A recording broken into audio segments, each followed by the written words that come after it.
Hi guys, welcome back to the channel. Today we're going to go over my entire flip process on this Jeep Grand Cherokee. We're going to go over what I bought it for, what's wrong with it, how I fix it, and how much I end up selling it for, and my total profit. So don't forget to stick around and find out. My name is Jeremy, this is Region Automotive, and let's get to work.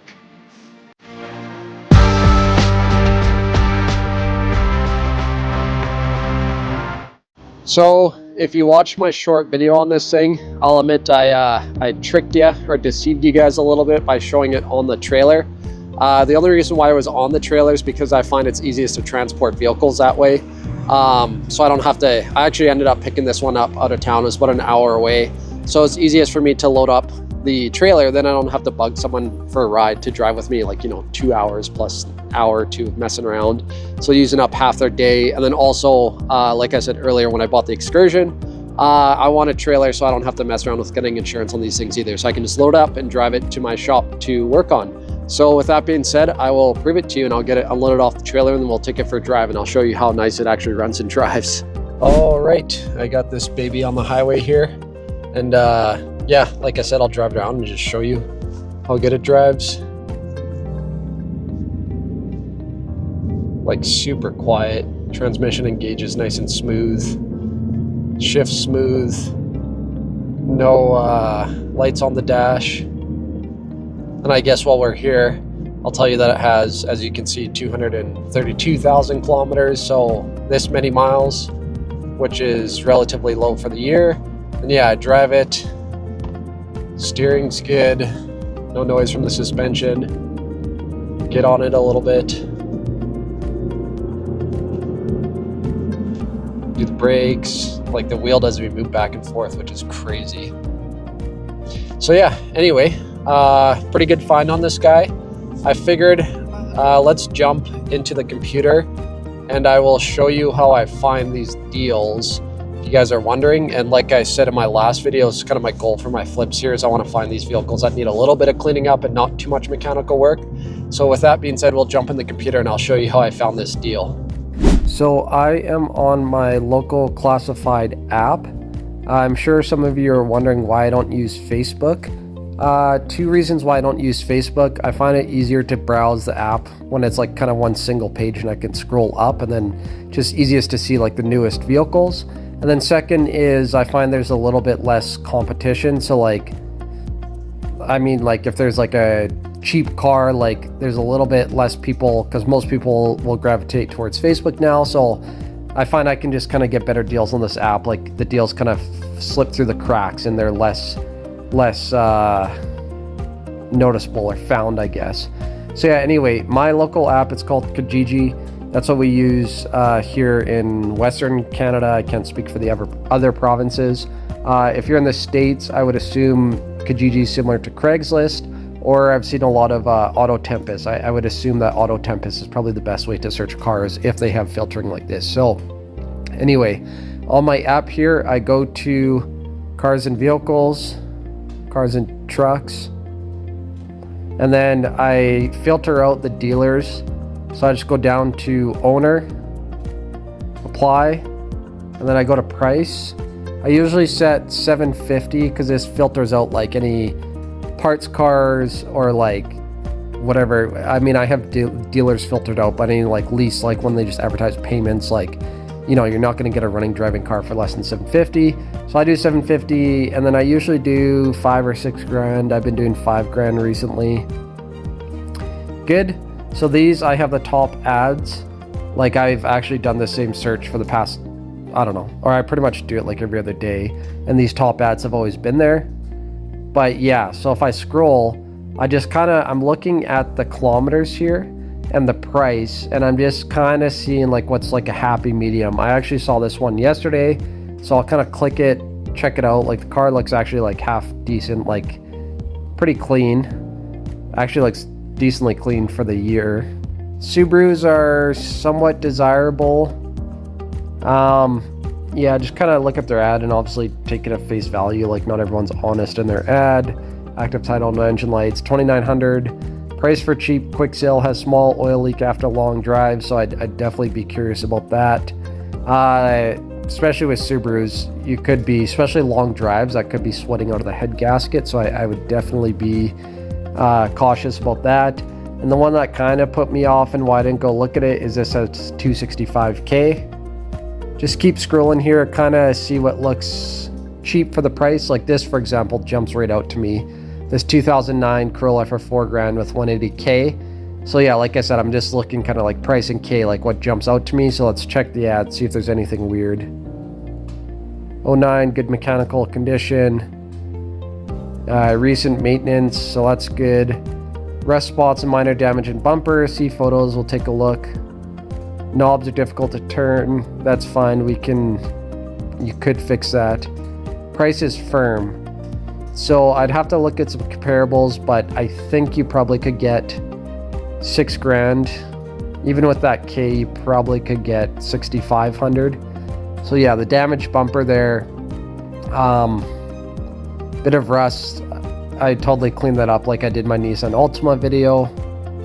Same thing there, that rust. And then that damaged bumper, I'd try to do it. If it's me buying the car, I'd kind of try to do it cheaply and like use fiberglass and Bondo and paint, or I might go to the wrecker and see if I get lucky finding one. But yeah, so like actually this is a great example. This car was posted an hour ago for $4,000 with a little bit of damage.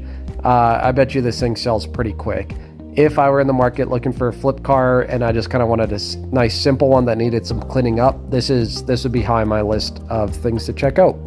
So just doing our little walk around on the exterior and interior here. Yeah, overall the body is actually pretty clean. Really the only notable rust spot is right here.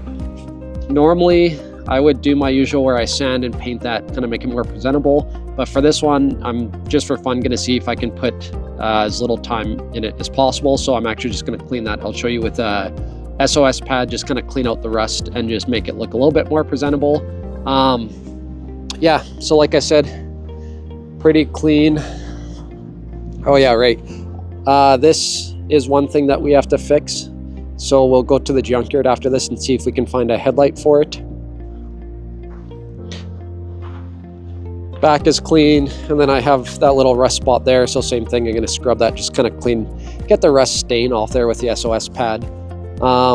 Yeah, and this side, about the same story, pretty clean. And then here is our last exterior bit that we're going to see if we can find at the junkyard, is the glass for the passenger mirrors cracked there.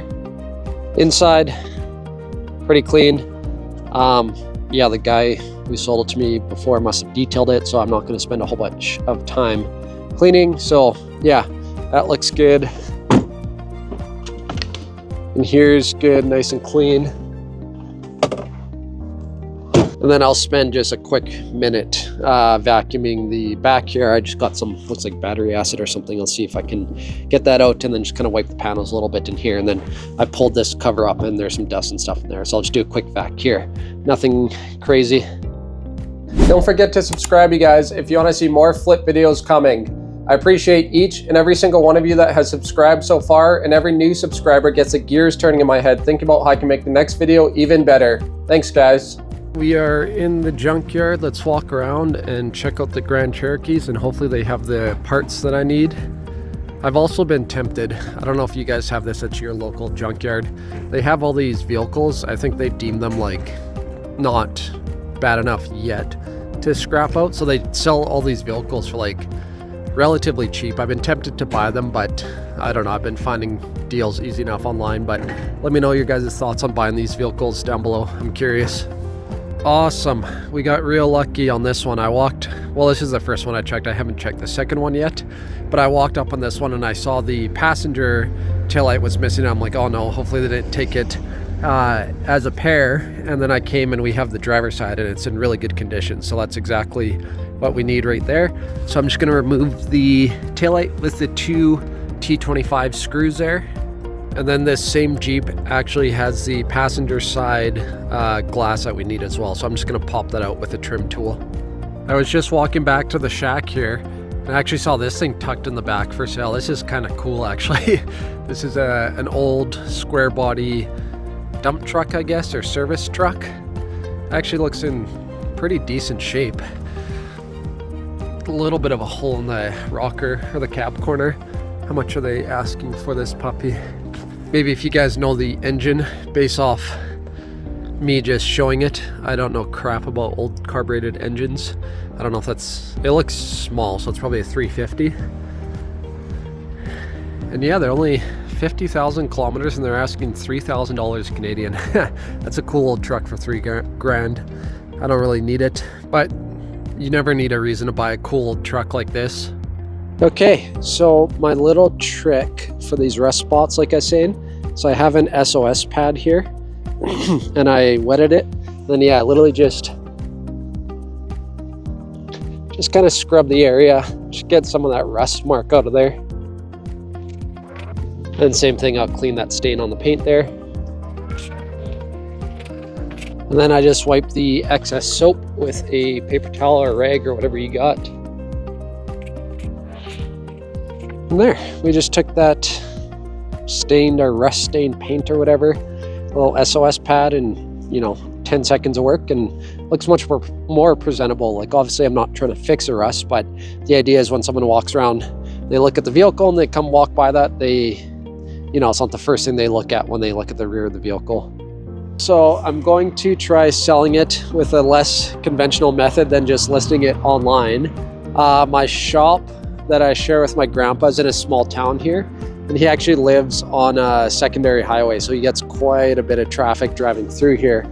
So I usually list my domestic, like American vehicles, kind of like old farmer guys who'd want this. Like I'm thinking an old farmer guy might want this for his wife or daughter or something like that. And again, with all the traffic, we've had pretty good luck on the highway here. So I'm gonna list it and see if I can sell it on the highway without having to list it online. So we will catch up with you once it sells. All right, you guys, the Jeep has sold. I'm just editing the video now, and the last clip I left off was saying if we could get lucky selling it on the highway. We had a few inquiries. I think it would have sold in a couple more days, but I ended up listing it online, and then someone from online came and met us where it was parked, and that's how we ended up selling it. So let's talk about what I paid for the Jeep. I paid $2,600 for it. I had to go pick it up in a city about an hour away. So I put $100 in the truck to tow it with that trailer there. And then the taillight and the mirror at the junkyard was 50 bucks. So I was into that Jeep for $2,750, and we listed it for $4,900. And originally the buyers offered us $4,000, which we weren't taking. $4,500 was our bottom, and they ended up accepting.